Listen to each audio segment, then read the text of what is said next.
ఉన్నది. ఇవాళ ఒక పని నేను చేసిన పని ఏంటంటే, మనకు గెలుపు అవసరం, సపోర్ట్ లేదు, ఎట్లా సపోర్ట్ తీసుకుందాం. కవిత గారిని కలిసినాం, మాట్లాడినాం. అన్న మాది నాన్ పొలిటికల్ స్వచ్ఛంద సంస్థ జాగృతి, హెచ్ఎంఎస్ కూడా నాన్ పొలిటికల్, ఇద్దరం కలిసి పనిచేద్దాం అనుకున్నాం, మాట్లాడుకున్నాం. ఏం మాట్లాడుకున్నాం అవన్నీ అంతా చేసి ఇవాళ ఆమె పేరు వినంగానే వణుకు పుట్టింది అందరికీ. ఏఐటీసీకి వణుకు పుట్టింది, ఐఎన్టీసీని వణుకు పుట్టింది, టీజీపీ కేసులో కూడా వణుకు పుట్టింది. సమస్యల మీద కొట్లాడలే, ఈ రోజు వరకు కూడా మాట్లాడలేదు. టీజీపీ కేసు రాజిరెడ్డి కానీ అందులో ఉన్న నాయకులందరూ నిన్న పోయారు, రోడ్డు వెతుక్కుంటూ పోయింది. ఎక్కడికి బెల్లంపల్లి కట్ట రోడ్డు కూడా తెలియదు వాళ్ళకి, ఎట్లా పోవాలి కొల్లేటి ఓపెన్ కాస్ట్ కానీ. నిన్న రోడ్లు కూడా తెలియదు, బావులు కూడా ఎక్కడ తెలియదు. ఇవాళ బాయిల మీద ఏదో చేద్దామంటున్నారు.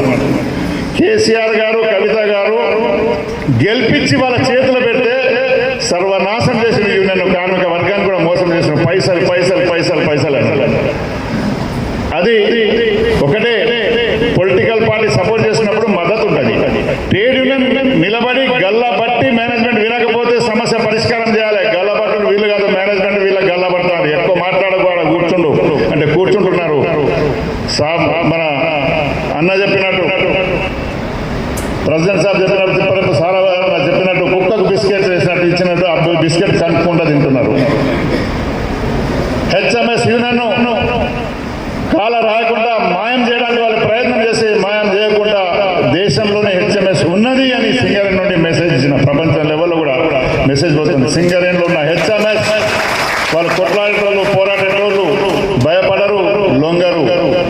కొట్లాడుతున్నాం కొట్లాడుతున్నాం కొట్లాడుతున్నాం, అవసరమైతే ఓడిపోతున్నాం కావచ్చు, కానీ లొంగి మాత్రం మనం పోవడం లేదు. ఏం చేసుకోపోన్నారు.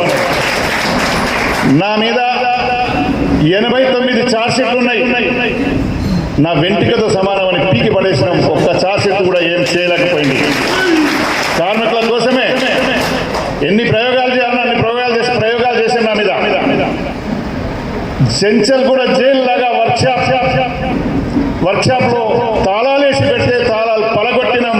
ఎందుకు పలగొట్టినాం అంటే, ఆ ఇన్ఛార్జ్ వస్తే కార్మికులు అనే చెట్టు కట్టేస్తే రియాజ్ మీద కట్టించిండని ఆయన ఇంటికి పోయి ఆఫీసర్లు, ఈ ట్రేడ్ యూనియన్ నాయకులు, ఏఐటీసీ వాళ్ళు, ఐఎన్టీసీ వాళ్ళు, టీజీపీ కేసులు ఉన్న రాజిరెడ్డి, మల్లయ్య లాంటి వాళ్ళు పోయి ఆ ఆఫీసర్ నీకు ఎక్కడ విజయవాడ ఆయన గ్రాబల్ రాజ్ పేర్ల నుండి క్రిస్టియన్, ఆయనకు దళితుడని తిట్టిండని నువ్వు కాంప్లైంట్ ఇవ్వు అని ఎంఆర్ఓ రామగుండం ఎంఆర్ఓ తోటి సర్టిఫికేట్ ఇప్పించి, ఆయన ఉండేది మంథన్లో ఉండే కమాన్పూర్ మండలం వస్తారు, ఆ మంథని రామగుండం మండలంతో ఎంఆర్ఓ తోటి సర్టిఫికేట్ ఇప్పించి నా మీద కేసు బుక్ చేసింది. 30 పేజీల జడ్జిమెంట్ వచ్చింది. 30 పేజీల జడ్జిమెంట్ వచ్చింది. ఇదంతా బోకస్, కుల వ్యవస్థ లేదా అని క్రిస్టియన్. ఆయనకు ఒక లెటర్, ఆయన ఒకసారి లెటర్ రాసిన మేనేజ్మెంట్ కు, రియాజ్ అహ్మద్ మీద కంప్లైంట్ ఇస్తే నన్ను విజయవాడ ట్రాన్స్ఫర్ చేస్తాను. విజయవాడ ట్రాన్స్ఫర్ చేయలేదు. నన్ను ట్రాన్స్ఫర్ చేయండి, నేను అప్లికేషన్ పెట్టుకుంటే అప్లికేషన్ సంపాదించుకుని ఆ కోర్టులో పెట్టిన. అది ముట్టి మీదకి వెళ్తాన్నట్టు కేసు కొట్టేసింది. నువ్వు ఇంత నీచమైన పని చేస్తావా ఒక కార్మిక నాయకుని పైన అని చేసింది. రకరకాల ఒత్తిడి పెట్టింది. అది పోయింది. ఇంట్లో తట్టుకున్నాడు, ఛార్జ్షీట్లకు తట్టుకున్నాడు. ఒక అండర్ మేనేజర్, ఒక జనరల్ మేనేజర్ను లీగల్ గా కార్మికులు రావాల్సిన ఏజ్ డిస్ప్యూట్ క్లియర్ చేయాలి. 10th పాస్ అయితే ఆయన ఏజ్ డిస్ప్యూట్ క్లియర్ చేయాలి. 22 మందికి 10 సంవత్సరాలు ఏజ్ పెరుగుతుంది, చేయలేదు. పార్టీ నుండి వచ్చింది. ఎందుకు చేయవరా అంటే నన్ను రా అన్నాడు, కొట్టడానికి వచ్చిందని ఒక కేసు. 26 జనవరి మేము గెలిచిన్నాం. స్టేజ్ మీద ఫలానా గట్టయ్య గారు ఏటీసీ రావాలి, మల్లయ్య గారు రావాలి, రియాజ్ అహ్మద్ కూడా గెలిచిన్నాడు, ఇంకో గెలిచిన సంఘం మీద రావాలి అన్నాడు. అక్కడైనా నీకు తెలివి ఉన్నదా, బుద్ధి ఉన్నదారా, బాడకవన్నా, నా పేరు తెలియదారా, వాళ్ళు ముగ్గురు పేర్లు చెప్పినావు, మా హెచ్ఎంఎస్ పేరు ఎందుకు చెప్పవనా? అందరూ సిగ్గుతో తల వంచుకున్నారు. తర్వాత జనరల్ మేనేజర్ లేచి నా పేరు పిలిచిండు, హెచ్ఎంఎస్ జనరల్ సెక్రటరీ అని. తెల్లారి ఆయనతో కంప్లైంట్ తీసుకున్నారు. ఈయన నన్ను స్టేజ్ మీద 26 జనవరి మీద స్టేజ్ మీద తిట్టిండు అని. ఇటువంటి 8 కేసు ఇండస్ట్రియల్ డిస్ప్యూట్స్ అన్ని కూడా లా అండ్ ఆర్డర్ గా కన్వర్ట్ చేసి ఎస్పీలను, జిల్లా ఎస్పీలను, పోలీసులను చెప్పి ఈయన మీద ఏం కేసులు ఉన్నాయి. ఆదిలాబాద్ జిల్లా ఇంటెలిజెన్స్ ఎస్పీఓ, ఎస్సీఏ నాకు ఫోన్ చేసిండు, రియాజ్ గారు మీకు గోదావరి ఆదిలాబాద్ లో ఏమైనా కేసులు ఉన్నాయంటే నాకు ఏం కేసులు అన్నా. అరే మా తలకాయ తింటారా వాళ్ళు, ఈయన మీద ఎన్ని కేసులు తీయండి. ఎందుకు అంటే రౌడీ సీటర్ కేసు బుక్ చేయడానికి. 12 జిల్లాలు తిరిగిన కోల్బేట్లో ఎక్కడ కూడా నా మీద అక్రమ కేసులు లేవు, తప్పుడు పని చేయలేదు, కార్మికుల కోసం కొట్లాడుతున్నాను. అది రౌడీ షీటర్ అని కేసు బుక్ చేసేది. గుడ్డ దగ్గర పెట్టుకొని మేనేజ్మెంట్ కొట్లాడు. ఆఖరకు అది అయింది. 3 నెలలు నేను అబ్స్కాండింగ్ అయిపోయినా దొరకలే. వాళ్ళకి ఏంటంటే రియాజ్ అహ్మద్ దొరకబట్టి జైలు వేస్తే కార్మికులందరూ భయపడతారు, ఎవరు మాట్లాడరు. నా మీద కాదు, నాకు తట్టుకునే శక్తి ఉంది. కార్మికులను బెదిరించడానికి అది పనిచేసింది. 2-3 నెలలు నేను దొరకకపోతే ఎక్కడెక్కడికో 670 లీటర్ల డీజిల్ సింగర్ మేనేజ్మెంట్ నుండి పోలీసు వాళ్ళు తీసుకుని ఏంటంటే రియాజ్ అహ్మద్ విశాఖపట్నం బతుకస్తామని తీసుకొని పోయింది. అంటే ఇన్ని వేధింపులు చేసినా కూడా దే అని అనుకోలేదు. అదేకాక 6 నెలలు సస్పెండ్ చేసినాను. అలానే సెక్యూరిటీ గార్డు ఇంటికి పంపించి డ్యూటీకి రావాలని అనుకోలేదు. ఇవాళ రౌడీ షీటర్ కేసులో కూడా చాలా మంది ఎస్పీకి నిలబెట్టుకో, ఏసీకి నాకు అనుకున్న రాదు, అవసరం కోర్టు తీసుకున్నా కానీ వాళ్ళ కేసు బాగుందని అడిగే స్థాయికి నేను దిగజాలి. నేను దిగజాలంటే హెచ్చరిక సున్నది దిగజాలి. అందుకే గట్టిగా నిలబడ్డా. ఆఖరికి అయిపోయింది. ఇక లాస్ట్ గేమ్ ఒకటే మిగిలింది. కార్మిక సంఘాల ఐక్య వేదిక ద్వారా అందరం కలిసి ప్రైవేటీకరణ వ్యతిరేకంగా సమ్మె నోటీస్ ఇచ్చినాం, సమ్మె చేసినాం. వన్ డే చేస్తే నాతో ఏటీసీ వాళ్ళు ఉన్నారు, ఐఎన్టీసీ వాళ్ళు అందరు ఉన్నారు. నువ్వు ఇంకా దగ్గర పోయినావు. అరే మీరు అందరూ సమ్మెలు చేస్తావు, నువ్వు డ్యూటీ ఎట్లా చేస్తావా? లెటర్ ప్యాడ్ మీద రాశాడు. రియాజ్ అహ్మద్కు సీకాస్ సంబంధాలు ఉన్నాయి, మాకు బెదిరించండు. ఈయన మాట్లాడిన తర్వాత 6 రోజుల తర్వాత సీకాస్ వాళ్ళు కూడా బెదిరించండు. ఆ పేపర్ కట్టించి అన్ని పోలీసు వాళ్ళకి పెట్టి చేస్తే పోలీసు వాళ్ళు పాపం వాళ్ళకి తెలుసు కదా, అక్కడ కూడా పోలీసు వాళ్ళు ఉన్నారు, ఏం తిట్టలేదని తెలుసు. పక్కన అందరు ఉన్నారు, అందరికి పోయింది. నాదే పెడితే వాళ్ళు కేసు బుక్ చేయలే.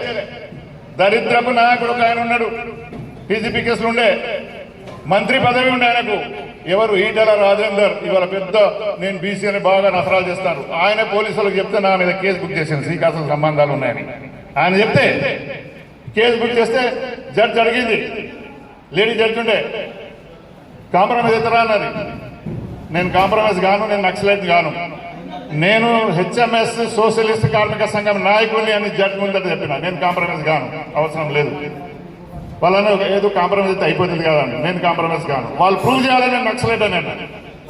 అందులో మన డిప్యూటీ జనరల్ సెక్రటరీ కాబోతున్న మన యూనియన్లో కవిత గారి జాగృతి లీడర్ వెంకటేష్ ను విట్నెస్ పెట్టిండ్రు. వెంకటేష్ అందులో ఉన్న టీజీపీ కేసు 8 మందిని విట్నెస్ పెట్టిండ్రు. 8 మంది కూడా వచ్చి మేము చూడలే, మా ముందట తిట్టలే, మేము అక్కడున్న మా డ్యూటీ మేము చేసుకుంటాం రిపోర్ట్ ఇచ్చింది. కేసు కొట్టి పడేసింది. కనుక హెచ్ఎంఎస్ కార్యకర్తలు అందరూ కూడా ధైర్యంతో ఉండాలి, భయపడద్దు. లెటర్లు వస్తాయి. నీతిగా నిజాయితీగా పనిచేసే కార్మిక సంఘాల నాయకులకు రెడ్ కార్పెట్ ఉండదు, ముండ్ల కంచె ఉంటది. కార్మిక సంఘాల నాయకులు ముందట ముండ్ల కంచె ఉంటది, పుచ్చుకొని పోతా ఉంటాయి. భయపడద్దు. సస్పెండ్లు వస్తాయి, డిస్మిస్లు వస్తాయి, ఏమొచ్చినా భయపడద్దు, తట్టుకొని నిలబడాలి. అతనే ట్రేడ్ యూనియన్ నాయకుడు. అట్లా మీరు కూడా తయారు కావాల్సిన బాధ్యత అవసరం ఉంది సింగరేణికి ఇవాళ. ఇక అయ్యో ఒక సస్పెండ్ అనగా అయ్యో నాకు సస్పెండ్ చేసింది, ట్రాన్స్ఫర్ ఒక సిఐటి నాయకుడు ఉన్నాడు, వానికి ట్రాన్స్ఫర్ చేసింది. నన్ను ట్రాన్స్ఫర్ చేసింది, నన్ను ట్రాన్స్ఫర్ బాయికి తిరిగి చెప్పుకున్నాడు. అది చెప్పుకోవాల్సిన అవసరం ఉందా? కానీ మేము ట్రాన్స్ఫర్ అయినా తట్టుకొని నిలబడ్డాం. చారి సాబ్కు బాగా తెలుసు మా వాళ్ళకి ఎంత వేధించరు అన్నది.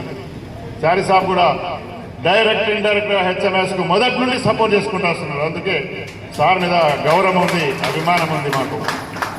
ఏ పార్టీలో ఉన్నా హెచ్ఎంఎస్ కు మద్దతు ఇచ్చుకుంటా వచ్చింది సార్. పొలిటికల్ సపోర్ట్ ఎవరంటే మొన్న కూడా ఎవరు వస్తా ఉంటే 2-3 రోజులు పోలీస్ స్టేషన్ లో పెట్టి లోపల పొద్దున రావడం పోవడం చెప్తే పొలిటికల్ ఏదో ఇన్ఫ్లుయెన్స్ ఉన్నట్టున్నది అని సరే తట్టుకుంటామన్నా. అయినా కామ్రేడ్స్ ఇవాళ జనసేకరణ నుంచి రిపోర్ట్ సబ్మిట్ చేయాలి. ఏఐటీసీ ఐఎన్టీసీ గెలిపించిన తర్వాత మనకు వచ్చిన ఆపదలు ఫీనల్ రెంట్ రికవరీ లేదు, వేధింపుల ట్రాన్స్ఫర్స్ వచ్చినాయి, చార్జ్షీట్లు వచ్చినాయి, ఇంక్రిమెంట్ల కోత వచ్చింది, గతంలో లేదు. వీళ్ళు వచ్చిన తర్వాత వచ్చింది. గ్యాస్ బిల్లు సిలిండర్ల మీద కూడా బిల్లు ఎక్స్ట్రా బిల్లు చేసే ఇది తీసుకొచ్చిండ్రు. Dependent employment VRS scheme పోగొట్టిండ్రు.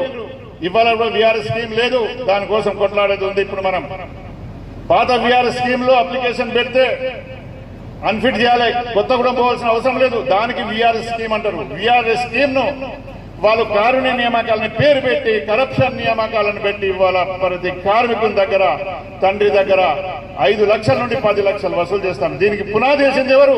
AITC Sitaramayya. VRS పోయినాక మెడికల్ బోర్డు అని పెట్టిన మెడికల్ బోర్డు 2 తీర్లు ఉండాలి సింగరేణిలో. ఒకటి మెడికల్ బోర్డు మైన్స్ రూల్ ప్రకారంగా కంపల్సరీ కార్మికుని హెల్త్ చూడాల్సిన బాధ్యత కంపెనీది.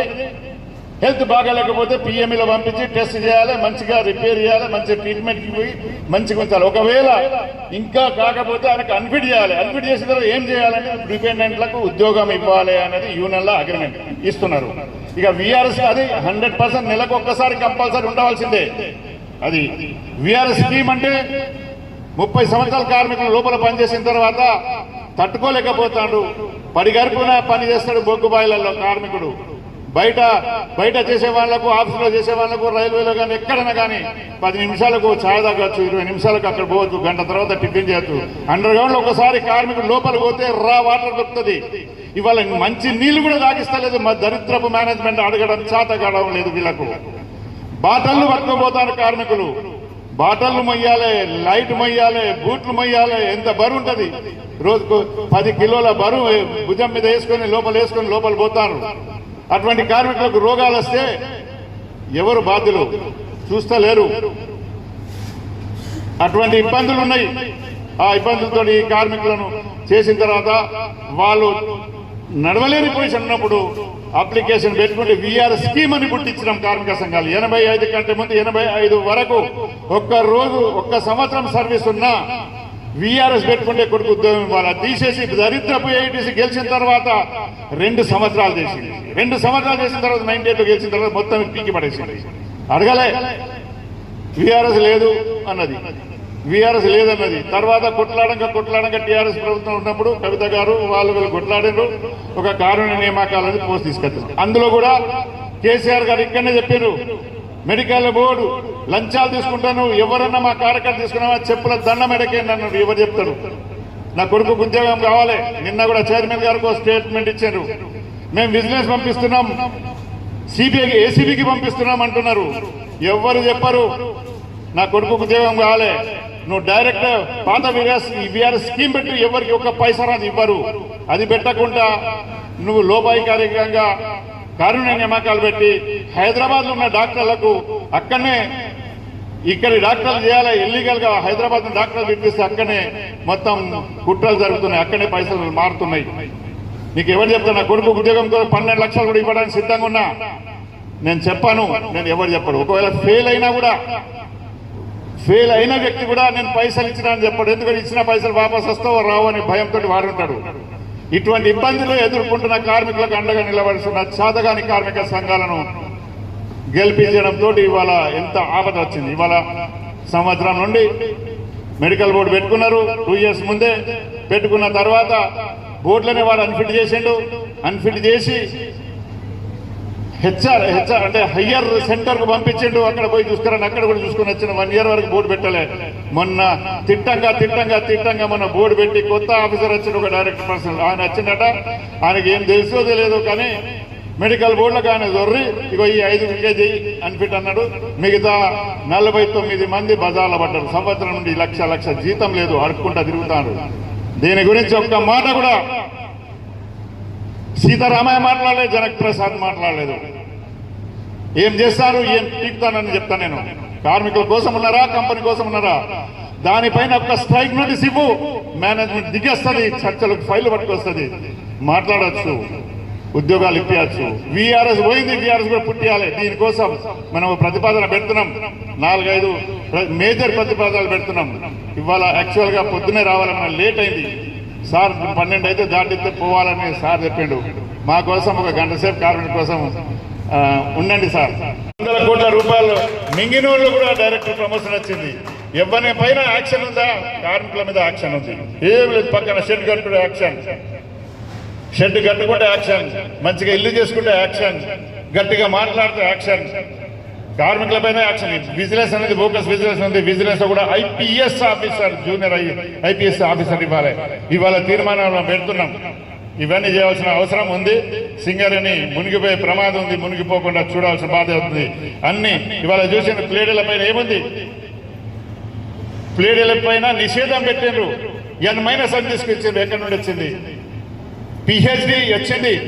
పిహెచ్డి 4 బెంచీలు అంబేద్కర్ జయంతికి పిహెచ్డి స్పీచ్ మన బడాయిలు చెప్తున్నారు. ఏమైంది? 50% పిహెచ్డీలు రాశారు.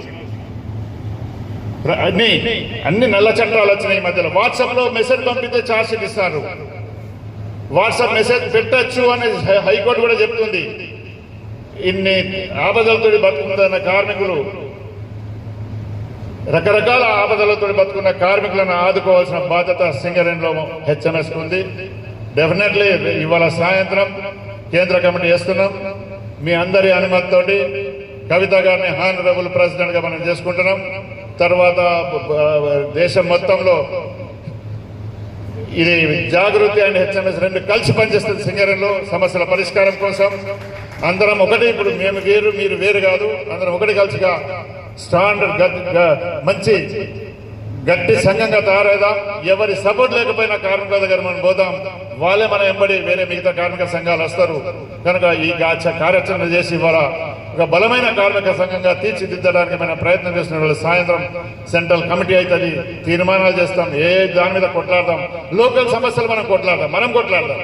కానీ పాలసీ మ్యాటర్స్ మన సింగరేణిలో ఒక దాపరమైంది. కొన్ని జేబీసీసీలో పరిధిలే, కొన్ని స్టేట్ గవర్నమెంట్ పరిధిలో ఉన్నాయి, కొన్ని సెంట్రల్ గవర్నమెంట్ పరిధిలో ఉన్నాయి. స్టేట్ గవర్నమెంట్, సెంట్రల్ గవర్నమెంట్ పరిధిలో ఉన్నది. ఇక్కడ రాజకీయ నాయకులపైన ఒత్తిడి తీసుకురావాలి, వాళ్ళతో చేయాలి. మన చేతిలో ఓటు ఉన్నది. ఈ సమస్య పరిష్కారం చేస్తేనే నీకు ఓటు ఇస్తామనాలి. లేకపోతే వాళ్ళని పక్కన పెట్టాలి. అటువంటి నిర్ణయాలు కూడా మనం తీసుకోవాల్సిన అవసరం, గట్టి నిర్ణయాలు తీసుకోవాల్సిన అవసరం ఉందని తెలియపరుస్తూ ఈ అవకాశం ఇచ్చిన మన తిప్పారం సారణ గారికి, సభాధ్యక్షుల గారికి కృతజ్ఞతలు తెలుపుతున్నాం.